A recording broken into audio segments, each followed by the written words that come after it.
again, everybody. Welcome to this edition of Inside IU Volleyball with head coach Sherry Dunbar. I'm Greg Murray. An excellent week in IU Volleyball this week. Coach, right before the previous show, you guys had beaten Purdue, and then the lone match last weekend, the first Big Ten road victory in 2 years, a 4-set victory over Wisconsin. I know, I said it's fun to do this show when you have a few wins in a row, so we're excited about where we are right now.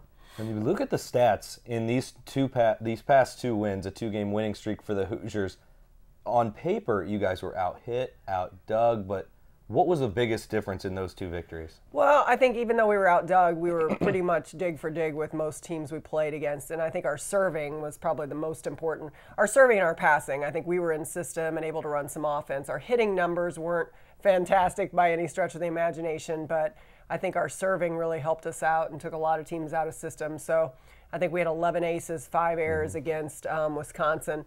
But even though we didn't have more aces than that, most of the time teams were out of system when they played us. So that really very, very helpful. So far in this season, you guys have done an excellent job in sets that have gone past 25 points, particularly looking in that Wisconsin match in set number 3. It was 30-28, just back and forth. Ended up finishing with 2 aces by Amelia Anderson in quite interesting fashion.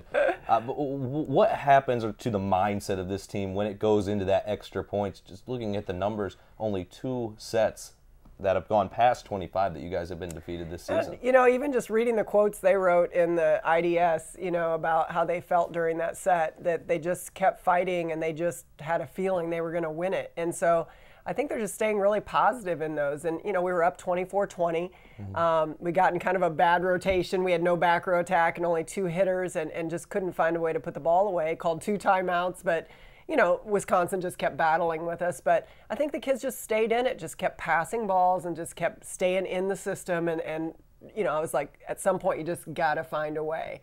And it was great to have a freshman go back and usually jump serves. We kept her down and serves 2 aces in a row. And so I think that just is a testament to kind of where we're going right now and that everyone is fighting so hard and playing with a great deal of confidence. This week as a whole, very good for the season for IU Volleyball, just starting off in the Big Ten, dropping the first 8. Now halfway through the Big Ten season, you finished that out with 2 wins. One player that really stuck out, who was awarded Big Ten Player of the Week, was Caitlin Hansen. Had a career high against Purdue with 22 digs, matched that plus 6 against Wisconsin, or 26 digs, excuse me, plus 4, I guess. But 2 career highs, 48 digs on the week, and a very well-deserved Big Ten Defensive Player of the Week. Yeah, and I think I put a few quotes in that I just felt like the confidence she was playing with was great, but you know, more so I thought she elevated the play of the team on our side of the net just with what she was doing, because I think overall our team defense was great.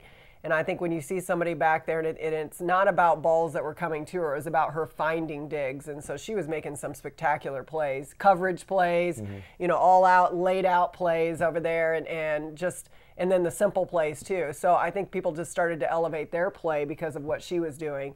And so I think it's just a team effort right now too, but it was very, very nice for her to get that accolade. I think it'll give her even more confidence in what she's doing. And I think she just had a really fun time playing this past week.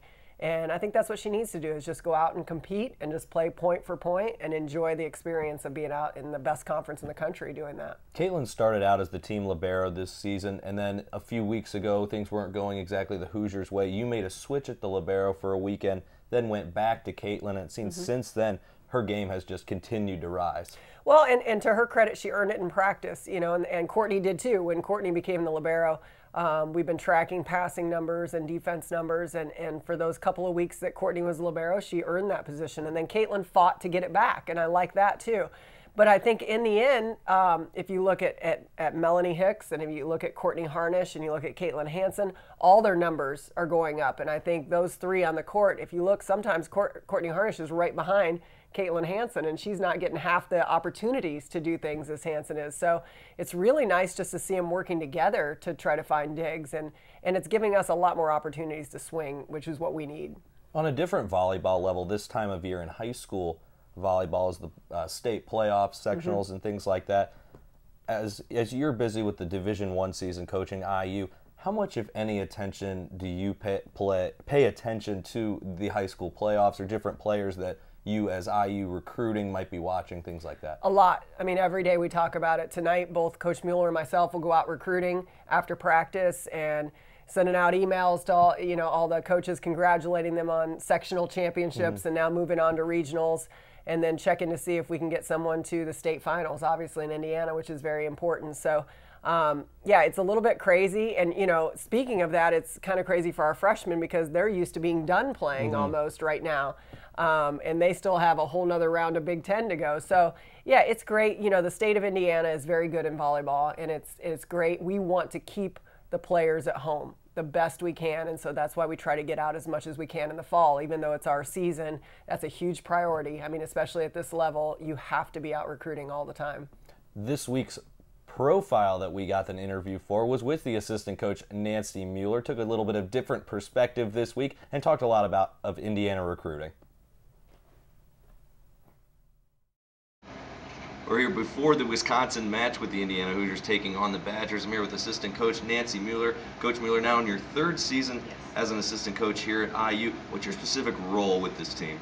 Well, I'm the recruiting coordinator. I take care of, I travel a lot even during season. I travel a lot in the off season, just getting out there and evaluating kids, and as many as we can. We like to respond to every kid that gets in touch with us, so I'm responsible for all of that. I also kind of monitor our study hall, our academics, and make sure our kids are on task with their academic side. But mostly I'm out there recruiting daily, as every day, just hundreds of emails, and just kind of making sure we're getting in touch with every kid that contacts us, as well as the kids that we've seen. So, how difficult is it to get the freshmen, when they come into IU, accustomed to just the college lifestyle, like you mentioned, just with all the academics, helping them balance out athletics and academics? It's very challenging because it's so much more than what they're used to. They actually have more free time than they did in high school, because they went to school all day and then they did practice and then they went home. Well, now they have time in between classes, and they're trying to figure out how to balance their time and fit in meetings, seeing our sports psychologists, whether or not they have that, seeing our sports nutritionists, and then trying to just balance it all out. It takes a couple weeks for them to get acclimated, and I think right now they're finally getting it right at the midterm. So, and that is the classwork for them is more difficult. So we try and guide them. I meet with all of our freshmen, and any of our upperclassmen that want to meet with me. We sit down, we talk about, right now they're getting ready to register for classes. We talk about different classes they want to take. And we work really close with the academic people and trying to make sure they're taking the right number of hours, when they should take their challenging courses, and that kind of stuff. So it's a good challenge, though. And that's kind of my connection to the players, because I do miss some practices while I'm out evaluating talent. So I enjoy it. I enjoy that time, and I've missed matches in other seasons just because I'm out recruiting, but this year not yet. Let's hopefully we can keep doing that. So now, on the recruiting side, you mentioned traveling a lot, and when you're evaluating a player, you can look at their numbers, just plain athletic skill. But what kind of intangibles do you look at for each player? Some of the great things that I look at, I want to see work ethic. That's probably one of the biggest things. The other thing, I watch kids in timeouts. I want to know if they're paying attention to their coach. I want to know if they're making eye contact with their coach, with their teammates, and not looking up in the stands for, hey, Mom, come get me some water, kind of thing. Those are some of the things that, is a maturity thing that we like to see. And, I really enjoy seeing the interaction with their teammates on the bench during a timeout, and also during the match. That, we want to look for some kids that have good leadership qualities, so we're looking for some of those intangibles that aren't teachable, things that they already are kind of innate, and things that can really, kids can come into our program and say, okay, I'm going to make a decision, because we bring kids here to not only play volleyball, we want to get them a great education. Part of our responsibility as coaches is to really prepare them for the future, for when they do walk away from Indiana University with their degree. We want them to be ready to go. So, and you can see that when you're out on the road. Right now we're recruiting some very young kids, but you can see how they interact with adults, with their coaching staff, and you can also see how they're interacting with their teammates, if they're approachable, if they're not approachable. So there's some of the things that I look at. So I like to evaluate them in their high school season as well as their club season, because the high school season, I feel like they're a little more relaxed and they're having a lot more fun. There's not as much pressure until, later in the season. Just right now it's like regionals, sectionals for a lot of high schools. So I like to see them in that environment, and just how they respond to that kind of pressure, and how they respond to teams that they're playing. They're a little easier. So I like to see them in different scenarios, because we don't like to be surprised. you know, when you get here and you go, whoa, that's not the kid that we recruited. Right. So, you know, you want to get to know them as best as you can, and those environments are crucial. Well, thank you very much You're for joining welcome me. very much.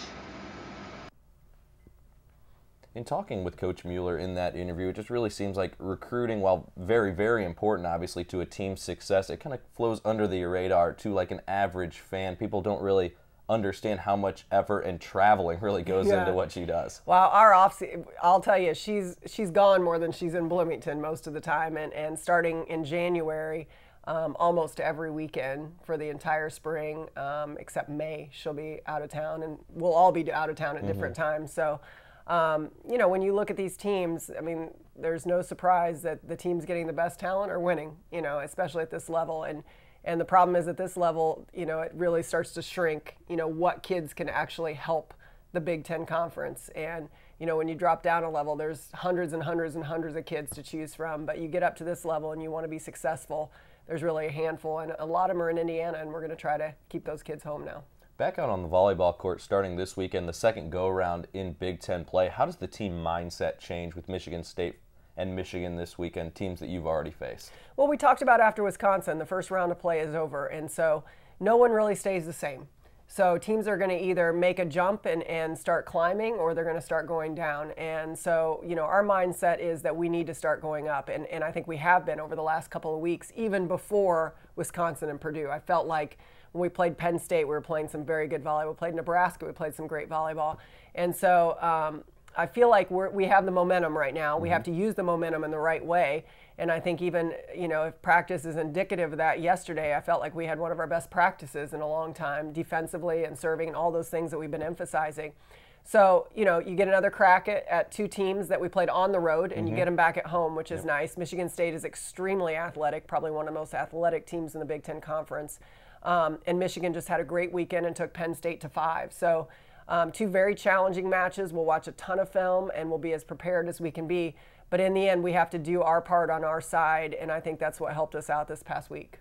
And also having at home, obviously a huge boost, a very eventful weekend at University Gym this weekend. Friday evening, of course, with Halloween next week, we would appreciate fans if they want to dress up in their favorite costumes. That's right. Some crazy costumes all over the gym that could be very, very fun, and also Professor Appreciation Night on Friday. Yeah, which is really nice. I think we have a great rapport with the professors on campus through athletics, not just through volleyball.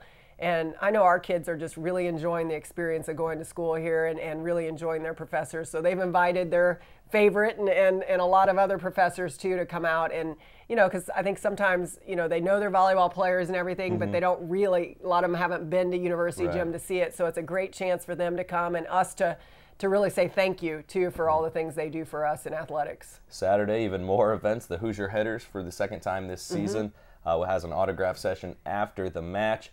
All IU Health and Cook medical employees all weekend long, not only Saturday, get in with $2 with a valid ID, and it's also the first Dig Pink match here at home for breast cancer awareness. The first 250 fans receive a free breast cancer awareness t-shirt. We've been a part of a few Dig Pink matches throughout the season on the road at Ohio State and Wisconsin. Yeah, at Wisconsin. But it's a very cool event, dressed up in pink as the coaches, the uniforms of players, even the court at Ohio State was even painted pink.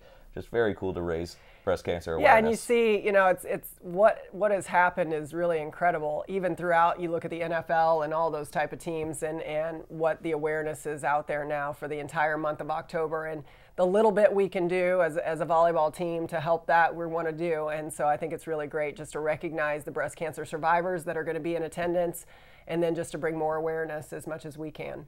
And well, thank you, Coach, for joining me on this week's edition of Inside IU Volleyball. Coach Dunbar, I'm Greg Murray.